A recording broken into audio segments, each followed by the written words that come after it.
I do want to do this here, of course. There are a lot of churches who have gone to this whole issue of live streaming their services because they can't meet and gather. There were some people, though, who still had services on Sunday, frankly, putting their congregations at risk. E. Dewey Smith, a pastor out of Atlanta, posted a video explaining why his church chose not to have service. And he was real frank and honest as to why some pastors did have service. I want y'all to watch this.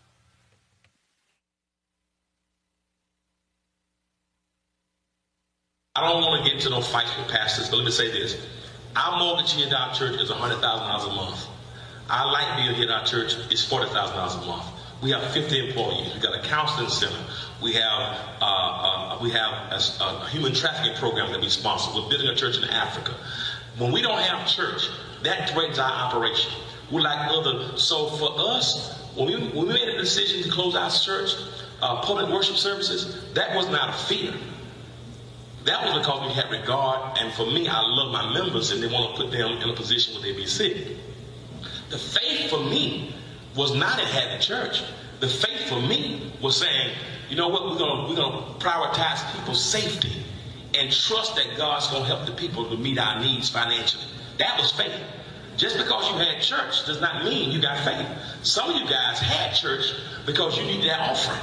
And you put people in jeopardy. Some of you did that. Now, I'm not speaking fair about it, but for us, we decided to not have worship because we didn't want to risk our susceptible demographic, those who are over 60, because all the scientists, all the medicine people are telling us, health, CDC, WHO, all the organizations are saying this thing is pandemic. So for us to have a global pandemic and risk our membership, we felt that we want to love our members enough to let them stay safe, to follow the doctor's recommendation, and then trust that God's going to meet the needs. And I'm just believing and trusting God that we put people first. So just because somebody had church, sometimes people use those scriptures, twist them because they need the offering.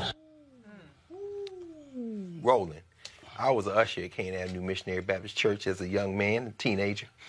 And every time we passed the collection plate, it was the same verse, Malachi. Will a man rob God?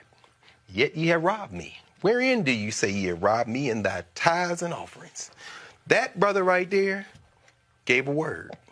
That's a word, brother. And you know what? Mitch McConnell, you clown. Donald Trump and all you rest of you people trying to figure out how to steal, as you heard Reese just say, with both hands trying to figure out a way to steal. That brother right there just showed you what the African in this criminal enterprise that you call the United States of America has kept from the time we came here, before we came here and got on the boats with it and brought here and have remained with it. Did you hear what he said?